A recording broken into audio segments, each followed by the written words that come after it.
All right, well, ladies and gentlemen, welcome to another edition of Dumb Ass Film Students, where our dumbasses talk about film, basically. We call ourselves dumbasses. Well, I call us dumbasses. I don't even know if any other film students call themselves dumbasses, but I do because I know our opinions aren't respected in Hollywood yet. But once we start making Oscar-winning films and still don't win them, then That's your Because it's all rigged, right?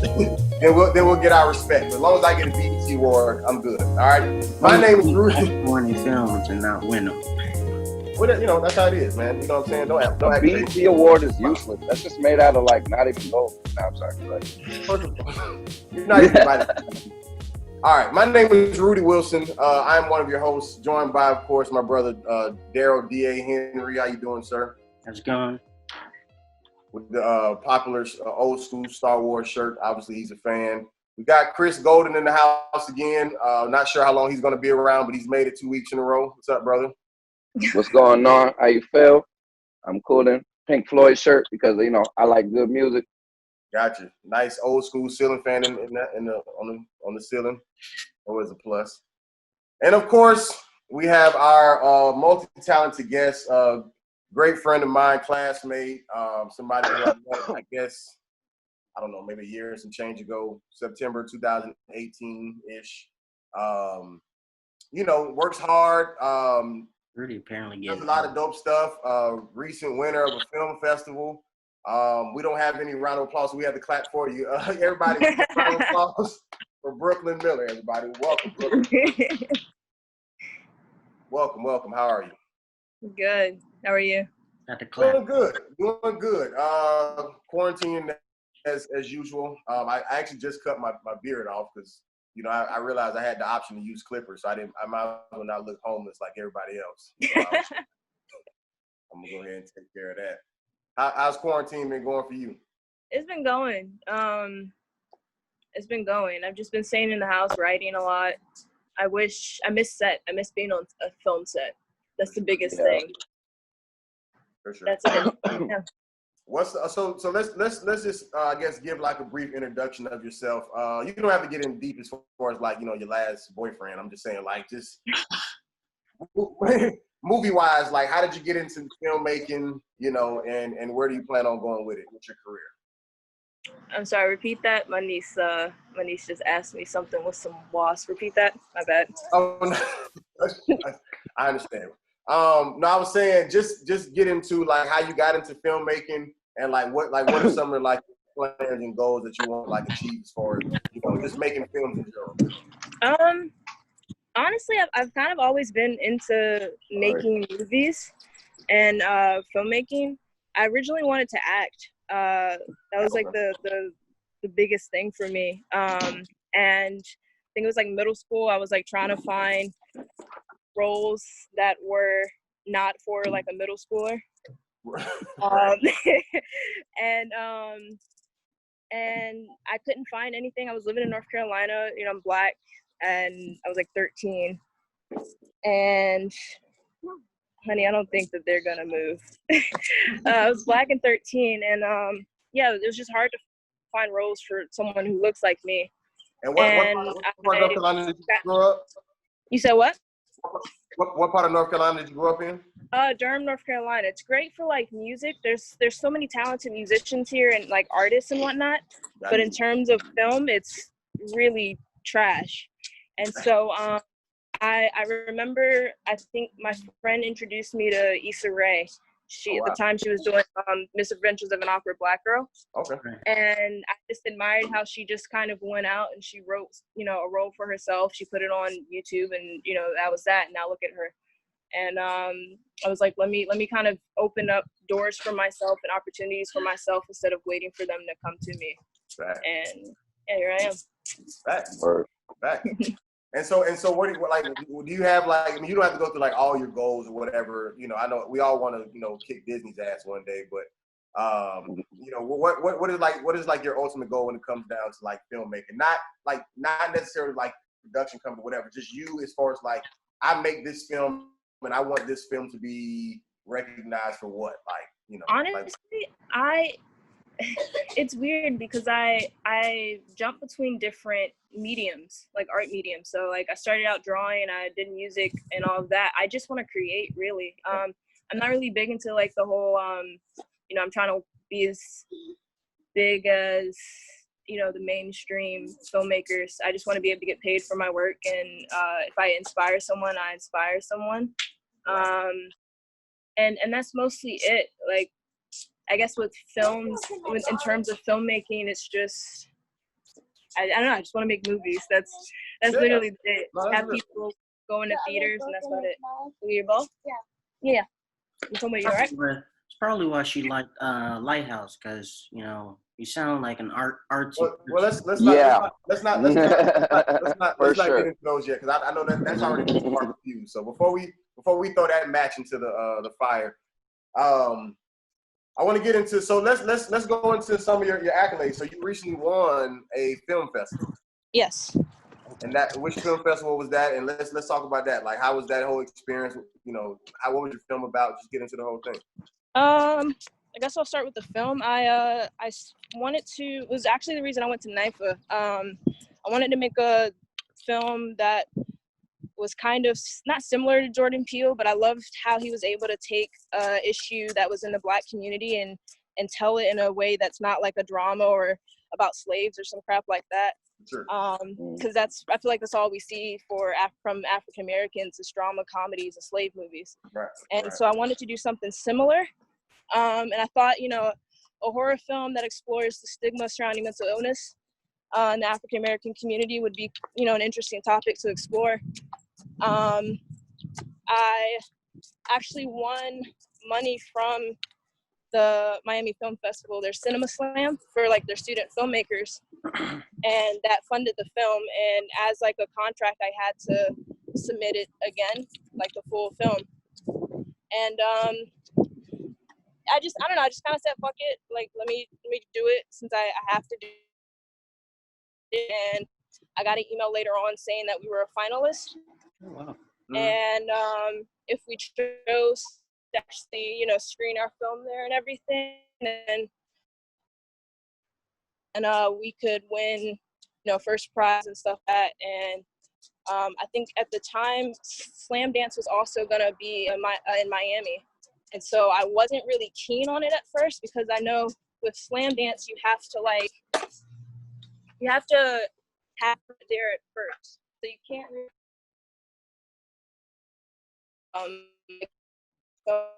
Hey, Bruklyn, I don't know what spot you moved to, but you're kind of breaking up right now.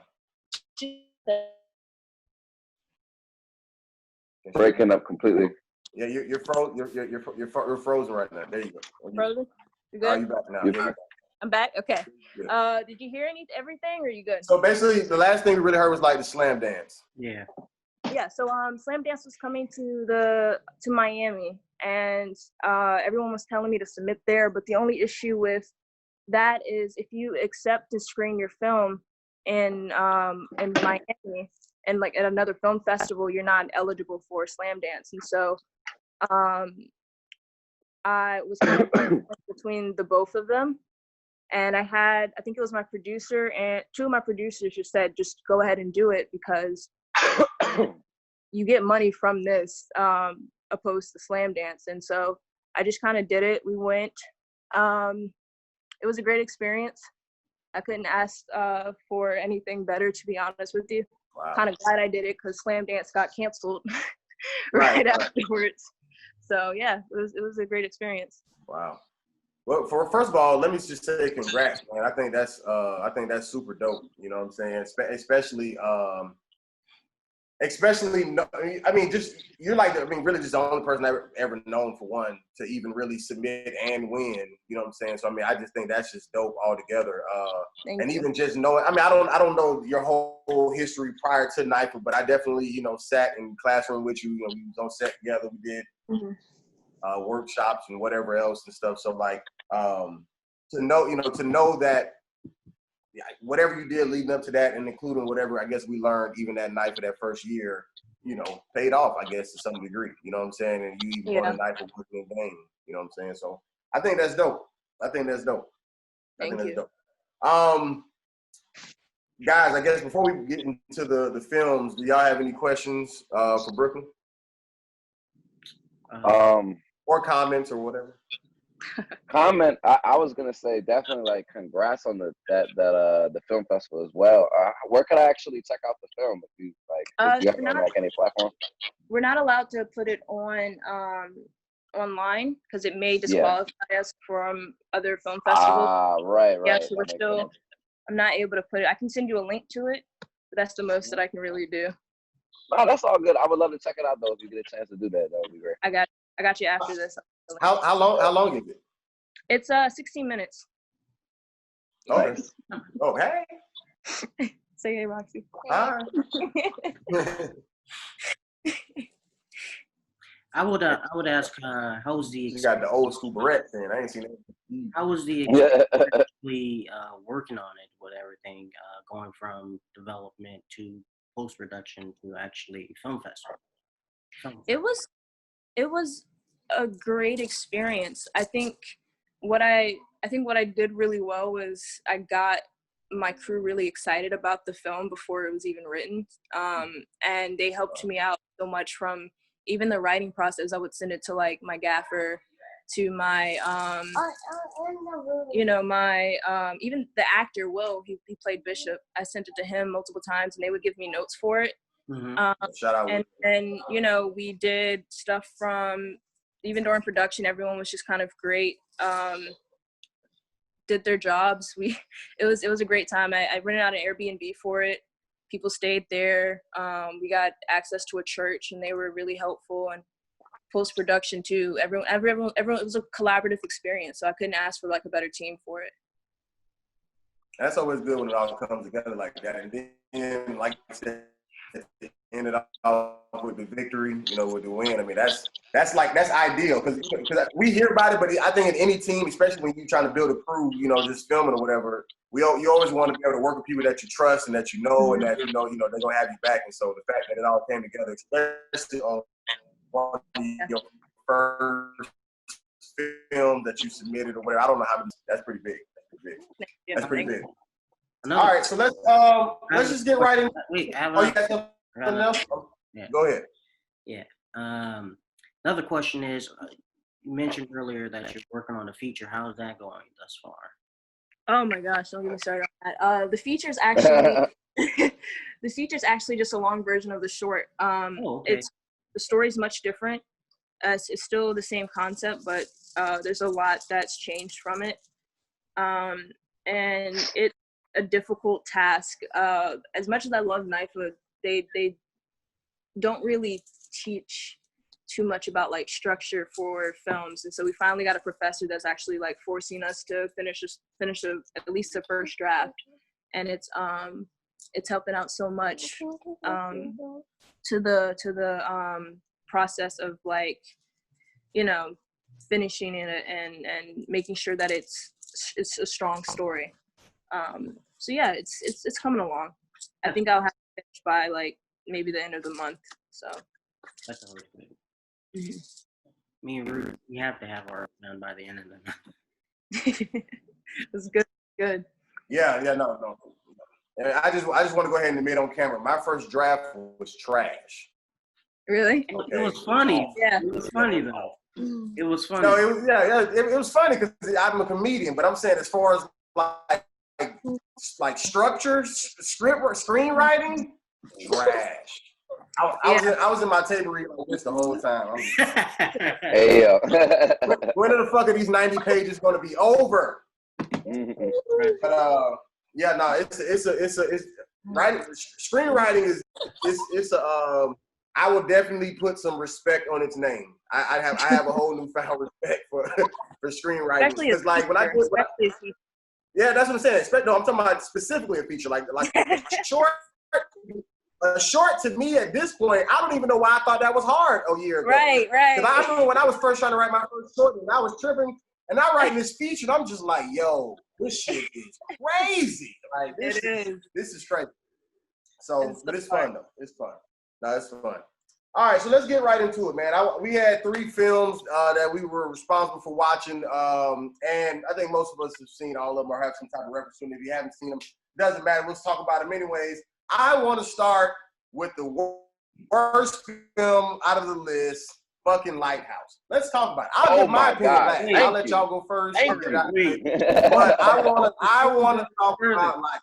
Let's talk about fucking Lighthouse. Go ahead. Let's address the elephant in the room. I It's agree. not the worst film out of the bunch. Out of those three, yes, it is. What are you talking about? Oh my gosh, it's not.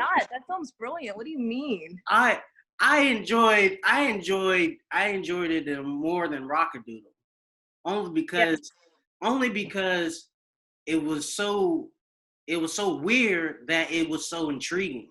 I'm not gonna lie, Rudy. It was better than Rock-A-Doodle. I can't lie. How much is that saying? You're talking about these two You're breaking up. phenomenal actors compared to a children's cartoon, huh? Say it again. Sorry, what? We talking about these three movies though. Yeah, just out of these three. Like I take back what I said. But what I'm saying is it's a children's cartoon. This let me Kind of, but Rudy, people say to look at like Toy Story for good storytelling. So like in a way you can't compare. No. But I'm saying, but it wasn't even a great story. It was like a fetch quest. Toy Story is on a different wave than this. Let me just say this. Toy Story is on a different wave for one. Like that's Disney, Pixar. That's 3D. Rudy, you breaking up? And there's a kid in the mic. Like, whatever. Now, if I wasn't a film student, I would not have watched that whole film. And the reason why I say that beginning. Huh? I said, I thought you were saying something. No. And the reason why he was saying you should start over because you were breaking up. But well, you talking low. Your mic is low. I can't really hear you. I think it's on your side, not our side. No, because I can hear Chris. I can hear Chris and Brooklyn clear. I'm saying like as far as your volume, I didn't hear what you were saying. Oh, okay. When you were telling me to start over. All right. Am I clear now though? Yeah, you get. What I was saying with Lighthouse, I was just saying that if I wasn't a film student, then I wouldn't have watched the whole film. And the reason why I'm saying that is because cinematically, like it was beautiful. Like I love the way that it looked. You know what I'm saying? Like the lighting, and even the acting performance. Like all of that was fine. I don't hate none of that. What is going on? The movie Dope about the Lighthouse. What, my shit still breaking up? Yeah, you're good. It's fine. It was Okay, just funny. somebody else go. I'll get my Wi-Fi adjusted. You don't like Lighthouse. Go ahead. I'm assuming Brooklyn, you like it because I loved it. We said she loved it. I loved it because she's a woman. You know when I checked out of that movie when they slow dance and we're about to kiss, I'm like, bro, I'm about to turn this shit off, but I have to muscle through. Here's the thing with the Lighthouse. From a story perspective, from cinematically, acting wise, the film is brilliant. The director wanted to make a film where you weren't gonna feel comfortable watching it. Two, where the genre isn't necessarily like what is the clear. It's a blend of genres in a way. He doesn't really consider it a horror or a thriller. He wants you to be uncomfortable, but he thinks it's a drama. They take from folklore, from what do you call it? From sailors' folklore and even Greek mythology, their stories, and he's made a story of his own, taking from a story from a long time ago. It's very well thought out. Even reading the script, it's very well thought out. And it's a tragedy. It's not supposed to be something that is comfortable or anything like that. So I think taking that stuff into consideration, if you take in the hard work into it, you don't have to like the story, but there's really no flaws with that film, to be honest. The one crazy part about that like my favorite part about the movie, you were mentioning mythology, was when Willem Dafoe. It was crazy. It's like he gave the speech only because the dude wouldn't say he liked his lobster or whatever the fuck. But that speech he gave, first of all, that was hilarious. And that entire speech was literally because he wouldn't say he liked his cooking. But that speech he gave made me feel like some H.P. Lovecraft, Cthulhu, like it was like crazy images. We was talking about just being like engulfed by the sea. Like that was pretty crazy. And Willem Dafoe's performance was out of this world. I think that was I think I think that was actually one of the best things about the movie was the dialogue, because when they would interact with each other, I'm literally sitting on the edge of my seat, like intrigued, like I have to go back and listen to every detail. Man, them niggas was on the edge of gay. I'm just playing. No, they when I during the whole movie I was watching it, I kind of kept getting a Brokeback Mountain feel. I don't know if you guys got that.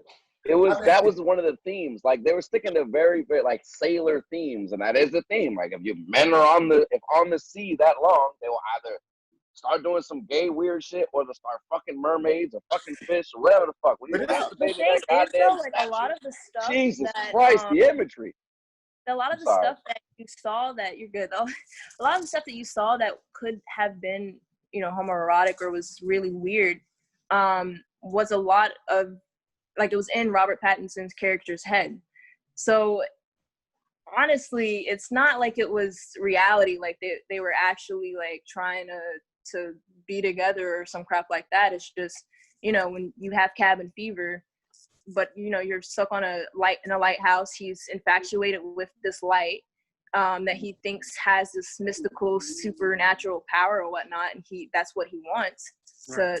And he wants to be able to tame the light, which he's doing all this other work besides that. The water that they were drinking, I think it had lead in it or something like that. So of course, then they started drinking gasoline. Right, you're gonna. They were drinking some wild shit, man. The whole time. Yo, bro, they was partying. From painting the lighthouse. That moment on, the movie just was completely. It went left. It went. It took. My whole thing is like I didn't. For me, like I said, my biggest takeaway is only because I'm a film student and I have had the curtain pulled back from my eyes to be able to look at films differently. I know, like the regular me, I would never watch no shit like that. And it has nothing to do with gay. I'll never watch it again. It don't have nothing to do with no gay vibe, nothing like that. For me, I realized that even when I didn't understand the dialogue or whatever like that, I knew that whatever situation they were in, it was because this is what goes on when you have to maintain a lighthouse. Like this is the life of what really happens. It would almost be like if I showed a bunch of white people what happens in the hood and they didn't get it. Right. So what I'm saying, I get it. I get, but see, so for me, it wasn't that I didn't get it. I'm just not interested in a story about two motherfuckers in a lighthouse. I'm just not. Like this is like I would never. But like I said, now once again, acting wise, the way it was shot, lighting, all of that, phenomenal. Like hands down, I get it. Man. It was great. But I'm just saying, as far as me, the reason why I say it was the worst because I was never interested from start to finish. It's interesting you say that because I would love to see, like me as a filmmaker, I would love to see more films like that, or like, even Moonlight and if a Bell Street Could Talk, that are about Black people. To me, I'm tired. That's why I gravitate more towards that story because it's like if they can do it, we can too. I like that. I want to see more like Midsommers and what's another big one, Parasite films and stuff like that, but with people who look like us. So if you say that, honestly. I would have a question for all of you. I do have a question for all of you. So obviously when you're watching movies, we're all filmmakers. But the first time you watch it, do you watch it as a filmmaker or do you watch it as an audience member? Oh, I always go if you always in a movie, then how do you separate yourself from audience and filmmaker? I'm sorry. You want to go ahead and answer that first? I was going to say, when I'm watching a movie, it's kind of hard to just turn that off in the back of my head. Like, I'm like, oh, that's a cool shot. Like, you can't really turn it off. But at the same time, I always do try to watch the movie. Like one thing I don't do is I don't watch trailers. I don't hype myself up for any movie. I like to go in completely blind and see. Because to me, I feel like the first shot of a movie is super important. Like, what are they trying to establish immediately about this film without me having any knowledge of it? And I try to watch it as an audience member because that's what the filmmaker, when they made it, that's what they were intending to do. Like, they want a fresh audience member. This is what I'm giving to you. So I do try to watch it in that lens, so I can actually like appreciate the movie for what it's supposed to be. And then when I watch it the second time, I'm usually like super analyzing, just reassessing. Right. Brooklyn, go ahead. What's that? I was saying, Brooklyn, you can go ahead. Oh, okay. I honestly don't know. Because I'm always analyzing stuff. That's just who I am. I go based off of feeling, because I feel like films are able to kind of take on all mediums of art, and it's all about kind of how it makes you feel. So if a film intrigues me, if it makes my heart race or something like that, if it does what it's supposed to do, then I know it's a good job. What I like to do is if it interests me enough, like if I enjoy it enough, I don't really watch it again. What I do is I read the script and I analyze that, or I'll go and watch reviews on it, like just about the story, stuff that you could learn as a filmmaker, and that's how you tell whether or not a film is. That's how I turn into a filmmaker, is by the research I do from that. So nice. Okay. Yeah.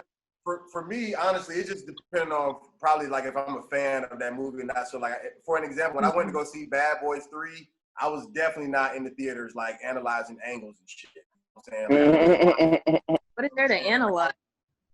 Right. Yeah, right. I was just enjoying the comedy. I was laughing. You know what I'm saying? I just was whatever. But I think for me, it just depends on what I'm going into it. Especially like I said, now that the curtain has been pulled back.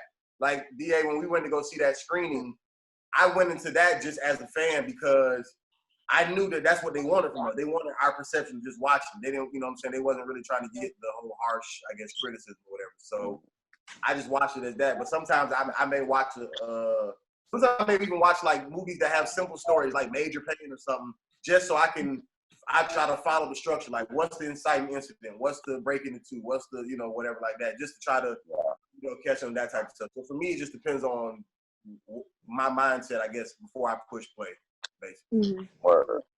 I wanted to ask y'all before we move on from the Lighthouse, kind of like, what do you? This is a little bit of spoilers, I guess, if anybody watching this hasn't seen the movie, but ultimately, what do you think about the ending? Like, first of all, what confused me was when Willem Dafoe, when he came to Willem Dafoe, was like, "Yeah, I found the body of your last assistant. Nigga, you said he fucking went crazy. You killed him, blah, blah, blah." And then Willem Dafoe's like, "Nah, you lost your mind. You're crazy." And then he's like, "But you've been lying." I'm like, I don't know who to believe. Like, did he kill the last assistant? Like, that confused me. I didn't. That was all that's in Robert Pattinson's mind. I think not that it was all in Robert Pattinson's mind. I think when Robert Dafoe's when his character was telling him, like, you were doing this to me and all stuff. I think that was just him messing with him because he knows his state of mind is already like out of whack. He was like, "No, you're the one who was chasing me." But I think like towards the end, like everything that he saw, like Robert Pattinson saw, that was in his mind. They do a really good job of making sure what wasn't real, what isn't, and what is real if you pay attention. You know what I mean? Especially when it comes to the cinematography. So conversations that they had were real. Defoe's character is just, a dick. But Robert Pattinson's character was literally losing his mind the entire time.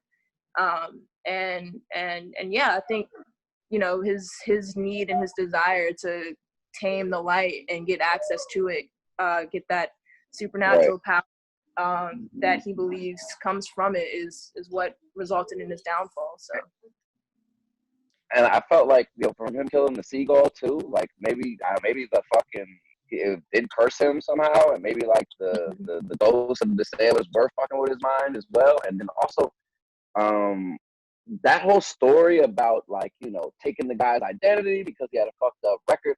I kind of like that whole. I like the idea that Robert Pattinson was like, I just want to start fresh and I just want to have a job and work hard. But then when he got the job and it was really, really hard work, in his mind he was like, "I'm busting my ass." And then Willem Dafoe was like, "Nah, just because you're miserable doesn't mean you're working hard. Like, you suck. Like, you're not even a good worker." Like, and he looked at his records, he's like severance without pay, like this nigga bad attitude, not waking up on time. And that was like the real shit right there. And in Robert Pattinson's mind and his perception, he's working hard as shit. But it turns out you're not even a good worker. So it's like, I really did like that aspect of the movie as well. I wanted to ask one last thing about the movie. Hey, What man, did you guys think about the Wait, ending? I didn't get a chance to answer. We gotta move on. This guy hates this movie. Jesus. No, but I'm saying, but we've been talking about Lighthouse for 40 minutes. We gotta go. We gotta move on. All right. So Wait, let me answer real fast before we move on. Huh? Let me answer real fast before we move on. There we go. He's gonna answer the question. Yeah, he was about to move on from the first question, and then I didn't get the chance to answer. I mean, we understand you're not because I could feel Rudy's energy of wanting me to close this topic, so I was trying to like. But my bad. Yeah, you answer and then we'll go ahead, Diego. Go ahead. All right. I thought the film was great on playing the fact that about greed. They both, to me, it felt like they both wanted the lighthouse. They both wanted the light for their own selves, because the guy William Dafoe had the key and locked it, and whenever Robert Pattinson came and was trying to get in, he was like, "No, you can't go up there." And then at the end, when Robert Pattinson is burying William Dafoe alive, basically, he gets up out of his grave and rushes in with an axe and is like, "That's my light." Boom! I'm telling the whole movie, but and then at the end, when he gets I want spoilers. when he gets the lighthouse for himself, I felt like it's not what he thought it was, and therefore was his demise. And the seagull that he killed was eating him, saying basically his greed and anger led to his downfall. Everybody good with Lighthouse now? Everybody got their deep shit out? All right, let's move on. All right, so here we go. Now let's go to a lighter movie because I don't feel like hearing y'all preach again. Let's go to Rock-A-Doodle. So y'all can go ahead and all right. You take the floor with that one. Clearly. Well, no. I mean, y'all hated the movie, so I want to go ahead and hear your opinion. It's not like I hated the movie. I just didn't like how the narrator was telling me the movie the whole time. It's a cartoon. I know, but I mean, there are a ton of cartoons where the narrator doesn't say, "Oh, and this happened." Like, yo, what you want, some fucking genius kids watching this? Like, don't tell me anything. I understand story. No, we need a narrator. So, do you not understand Toy Story? Did they have a narrator in Toy Story? Toy Story came out. I was well older than what that. Okay, but you saying the kids who watched Toy Story didn't understand Toy Story? Low key, I don't even remember much of Toy Story until I watched it. And I was like, the story made more sense as an adult. You guys are all SpongeBob. You don't catch up on stuff until later on. I guess. Go ahead. No, I was gonna say I definitely watched Toy Story at a young age, and the story I don't remember being hard to follow. Like at all, it's a pretty basic story, but I feel like with the narrator, to me, I just kind of like that aspect in any movie. I liked it in Goodfellas, like it's great in a kid's story, especially because like part of the story is in reading a storybook. Like it kind of fit that movie to me. I don't know. I'm not saying the narrator was bad. You're trying to tell me the worst part about that movie was because it had a narrator? Like, no, I'm not saying the worst part of the movie. All I said was I didn't like how this narrator was telling me pretty much. Okay, so narrator aside, what else didn't you like? What else did I like? What else didn't you like about the movie aside from the narrator? Honestly, I mean, I didn't feel like the climax was big enough.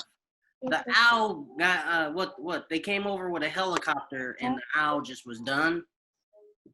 The owl was the main antagonist, and then he called the fox. First of all, I did love their characters and the animals that they chose to play, who they chose to play, because they had the evil owl and then the sly fox as the pimp, basically. Right.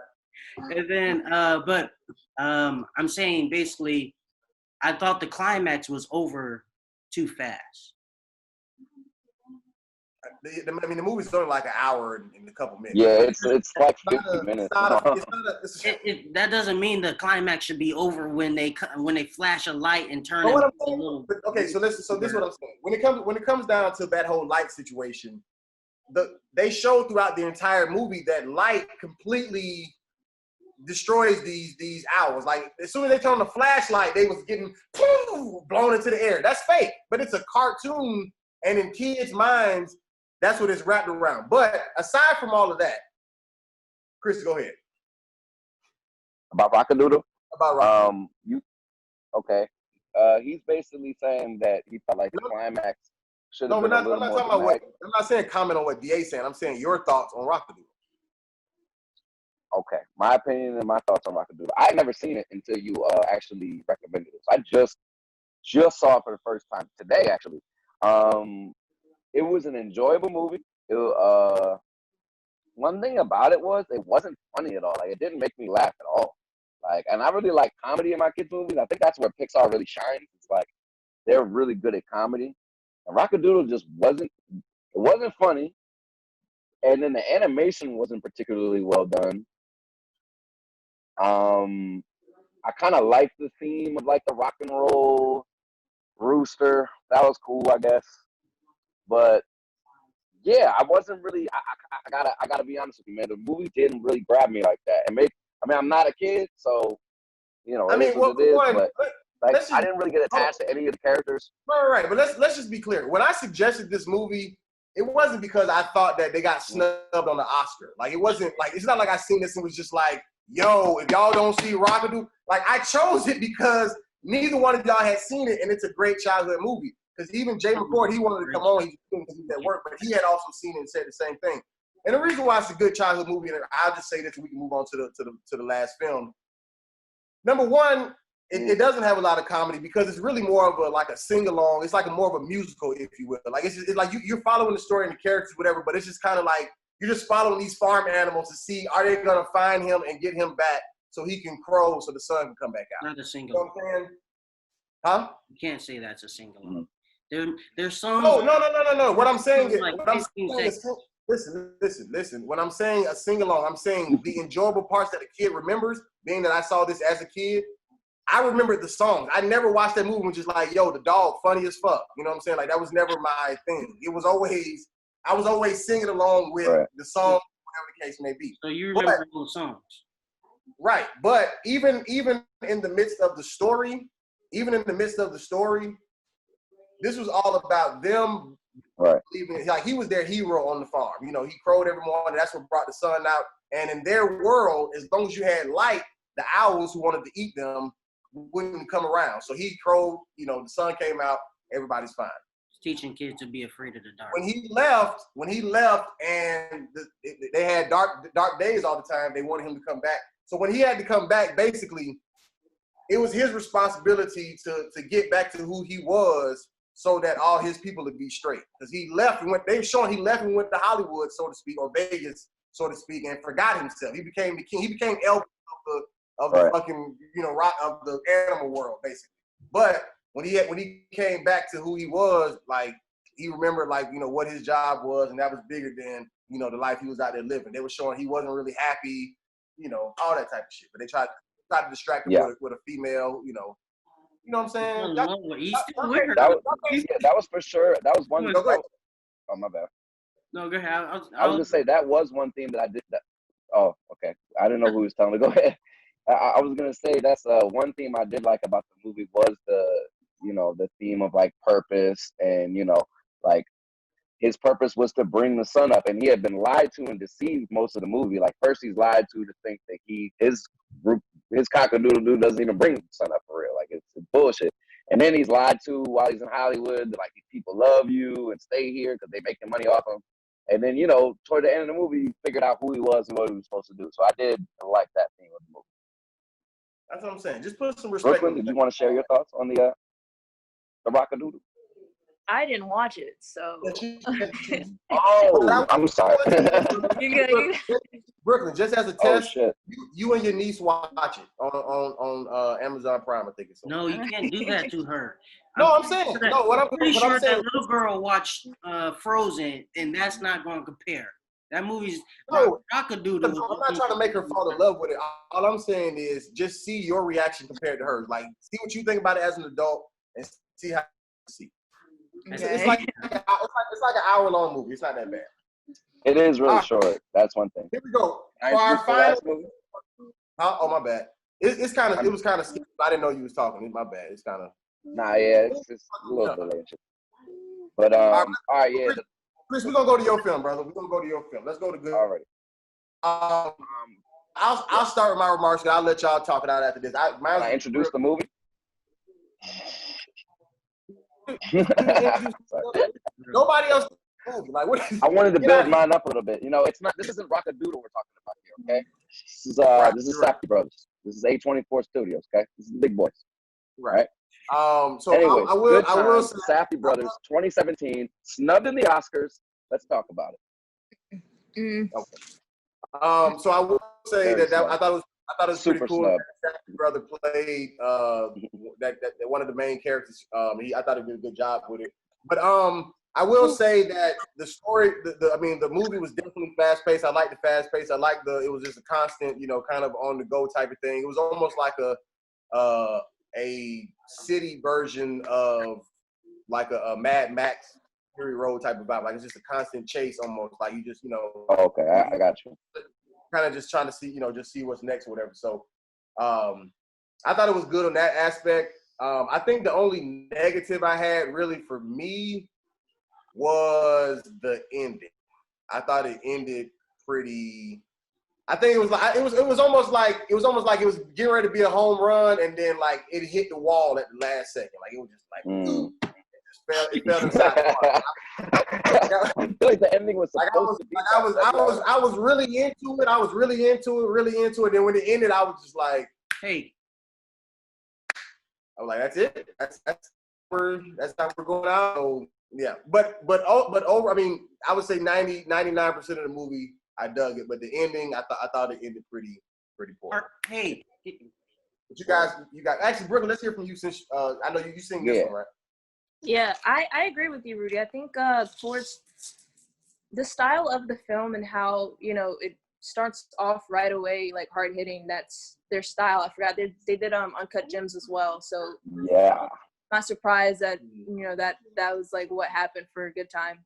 I feel like though towards the end, like I agree, they did not know where to go next, and it just kind of just ended.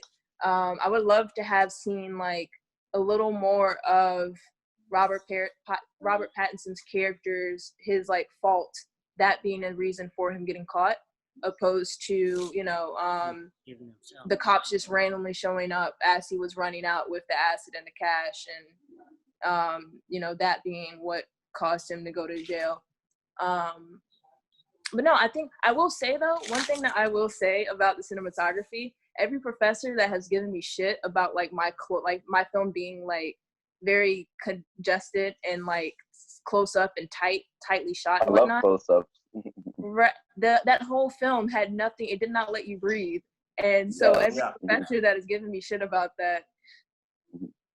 Just, hey, Brooklyn, real quick. You remember in class? I don't remember who showed us this, but somebody, I think it was maybe Herschel, showed us a short when they was like stuck in ice and like in an avalanche or something, and it was a real close claustrophobic. It kind of reminded me of that, but on the move. But it's basically a short. I don't remember what it was called, guys. But basically, this couple, they get avalanche, and then like I don't remember how long it was, but it felt like a solid 15 minutes. It felt like a solid 15 minutes, like they was like really just stuck in this ice, and the camera just kept you just here the whole time. And you can feel the suffocation like watching. You know what I'm saying? Like it was.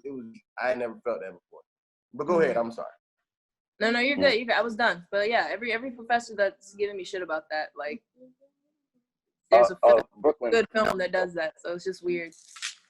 I wanted to ask you, but how did you feel about Robert Pattinson's performance in the movie?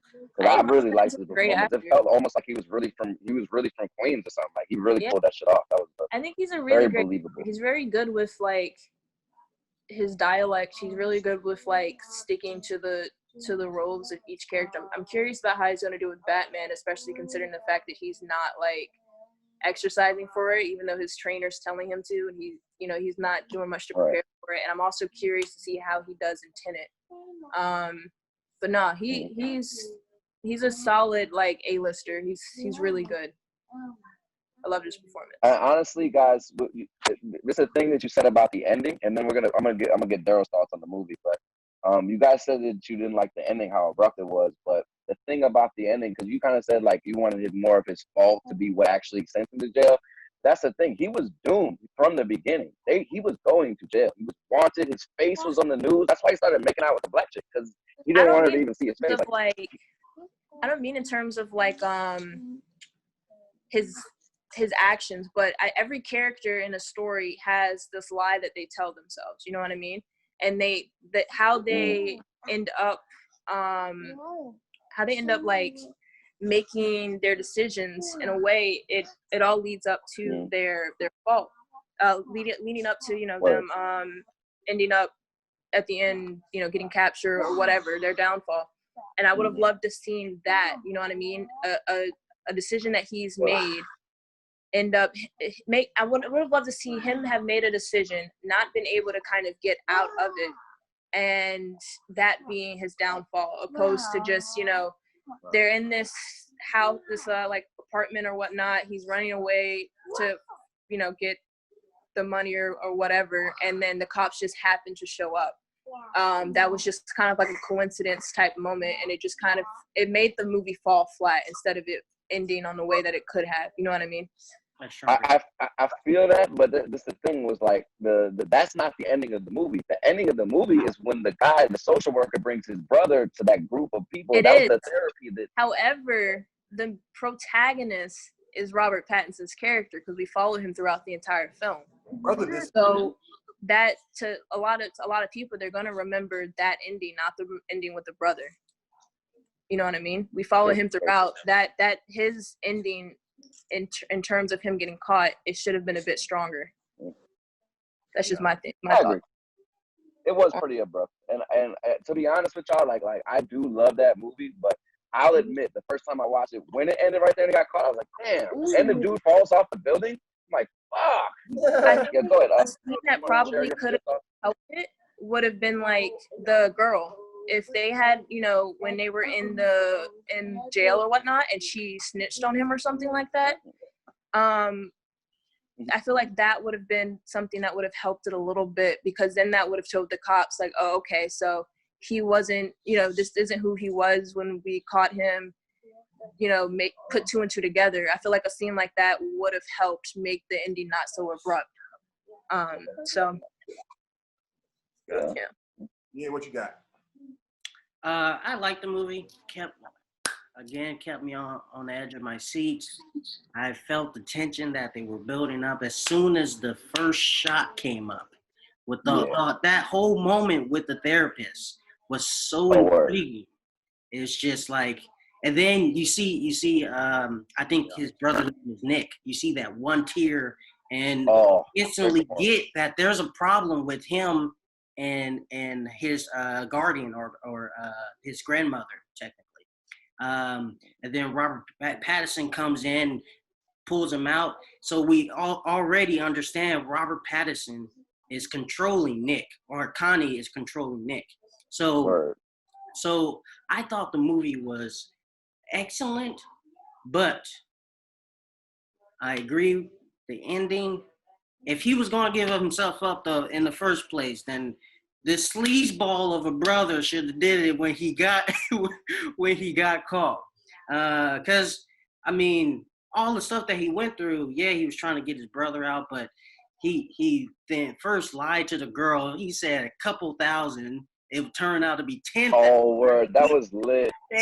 And then it was like, oh, we gonna go to Costa Rica. Where we going? No, we gonna go. You could tell. We gonna pay for my brother. Not to cut you off, but you could tell Robert Pattinson's character has been using this bitch for money or whatever he wants. Forever. Clearly does not fuck with her like that. Because at first you're like, yo, why is Robert with this ugly bitch? And then you start listening to that like, oh, damn, this dude's a scumbag. He's a piece of shit. And I just to add in before you keep going, DA, I honestly like them making him like kiss the young 16-year-old girl, because like even though that's like pedophilia at its best, it showed his level of desperation. You know what I'm saying? Right. Like he was like, yo, fuck it. Like I could not let her see this type shit. So yeah, go ahead. Right. I was just going to go to that one next. The fact that he kissed this girl, I mean, this dude is desperate. All he wanted to do was save his brother, but like I said, if he was going to, because at the end he basically turns himself in. Well, he did also right after that take her into the room and was about to fuck herself, and let's not act like he needed it to get out of that news thing. Well, like, no. Definitely a scumbag. All I'm like, saying is, if he was going to turn, what was the whole point of this whole journey instead of actually getting, being, I feel like he didn't truly, I don't want to say, his character wasn't truly changed. He didn't have that moment of alone. That one scene that I briefly spoke about, and then the moment where he was just kind of by himself, contemplating his actions. That was also something that was missing from the film, because I feel like that would have helped shown a change in him. Like that moment where the time alone in the cop car was supposed to be it all finally crashing in on him and him realizing, because he'd been just moving the whole movie, not like moving. And then when he's in the cop car and he's finally caught, and they zoom in on his face, that's when he realizes the consequences of all of his actions. I feel like he's the only person who felt like that in the moment, because as an audience member, I didn't feel like I didn't feel it either. No? But now that you mention it, like because we are going so fast paced, that moment of stillness, now that you mention it, it does kind of bring an understanding. But if we're watching it the first time, it should be clear the first time and not something we have to go back or hear other people say. Because like I said, I think him getting caught by the police was a great low moment for him, but the story could have continued to where he basically changed his whole life around. And obviously he still lets his brother get out of jail, but I mean, it was technically his fault in the first place. But I wanted to talk just before we move on. I wanted to talk just a little bit about like the things that we really did enjoy about the movie, just on a technical level. Because for me, like all the performances were super believable. Like the Safdies like to use a lot of like first time actors, real people and shit. And to me, Robert Pattinson was blowing me away the whole movie. And then that fucking dude, the convict guy that doesn't want to go back to jail, he comes along halfway through and just steals the fucking show. Like, I love his character. It was so authentic. Like, yo, it is dope because fucking that guy had literally in real life just gotten out of jail. So it's just like, he was a dope character. And one thing I really love, just from like a screenplay writing perspective, was that scene when they're in a bail bondsmanship, because there's like 4 different conversations going on at once. Close-ups of everybody. The dude's talking to his wife. She's talking to him. She's on the phone with her mom. The mom's bitching her out. He's still trying to fucking like figure out what's going on with his brother. The nigga's on the phone with the jail trying to figure out where his brother is. Like, dog, that must have been crazy to write that, bro. And they're all coordinated like perfectly. Like, yeah, that was dope to me. I mean, but is there anything that you guys kind of like appreciated about? No, I was just gonna say, you even really give credit. I'm sorry, what'd you say? I'm just saying you give the credit to the editor for that scene as well. Like, because whoever did the sound design and the editing like that to put all that together, like, hey, that shit was dope. No, one of the I think that's actually one of the best things about this movie. Also with Lighthouse, they did a great job of building each character and developing each character, because the characters were so clear in what is this movie called? I forgot the damn movie. Good time. Good time. That you understand each character's motive, their personality, from like the first 2 minutes of meeting him. Because when he went to the girl's house, I at first I thought this was his grandmother that he was going back to. And then that was bullshit. He was lying his way through the whole thing. He didn't even live on that block. He was like, yeah, it's right up here. Like, He was just literally going with the emotions. He saw her get off. I was like, okay, that's her house. All right, yeah, let me off up here. And he went and knocked on the door to use the phone. Like, he lied to people the entire movie. I don't even remember the time when he really told the truth. Yeah, But I'm sorry. Go ahead. It was no. It just was the way that they developed each character. I really loved. So yeah. So, well, cool guys. Well, that's the movie. So now we got. Was there anything you liked about it? Okay. We got to quickly choose movies for next week. So as our guest, Bruklyn, I'll let you choose. Signal's a little crazy over there. Picking up. Couldn't hear you. You're frozen. My Wi-Fi doesn't come till Monday. I apologize, but I was just saying that I'm gonna let Bruklyn. And Christmas doesn't come till December. You can choose my movie, Bruklyn, for us to watch, even though you won't be here. And then DA and Chris, you guys go ahead and spit yours out. So we can start with you two, and then Bruklyn can go last, and then we'll wrap it up. Chris can go first. Okay. Of the movie that we're all can y'all go first? Because let me give me a couple seconds. It's between like two for me. Okay, I was thinking about the Warriors. I don't know if it's. You guys, I would have thought you would have showed up with one. You act like you didn't know this. So I was thinking about the movie. I woke up and hopped on this, man. Work with me. Have you guys seen that movie? The Warriors? I've actually never seen The Warriors. I know it's like a classic. I've never seen it. It is one, and it is a great movie. You should watch it. All right. So that's I'm going with that. The Warriors? All right, word. Really? What was your movie you came with? Spell it real quick, DA. Warriors? The Warriors. You need them to spell Warriors for you? I can barely understand what you're saying. I thought he said the Wardist. The Warriors, man. Warriors, come out and play. Hey, I know the reference. All right, go ahead. Go ahead, Chris. I told you to go ahead because obviously you came with the movie. You're better than me. You came with. I clearly said. You didn't clearly say anything to podcast. Last, so go ahead. Still waiting. Okay, fine. Jesus Christ. Fuck you guys. You're gonna watch Uncut Gems again because I'm gonna watch it again. Uncut Gems. Okay, well, good. That's my pick. I've already seen it, so I don't have to watch it again. All right, and then Bruklyn. You don't have to wait. Hold on. I thought that was the point of this. You pick the movie, whether you've seen it or not. You watch it to talk about it. No. If you've already seen it, there's no point of watching it. That's not the. That's not. It doesn't matter. You just come and talk about it. Okay, I apologize. Then right. I changed my pick. I'm sorry. Can I change my pick? No. I changed my pick. No. I want to talk about. I want us to watch. Damn. Can I change my pick? Bro, we have to wrap up. I don't have time for you filling through your block. Okay, The Big Short. Damn, bro, you've been rushing me the whole shit. The Big Short. That's my pick. I'm done. The Big Short. All right.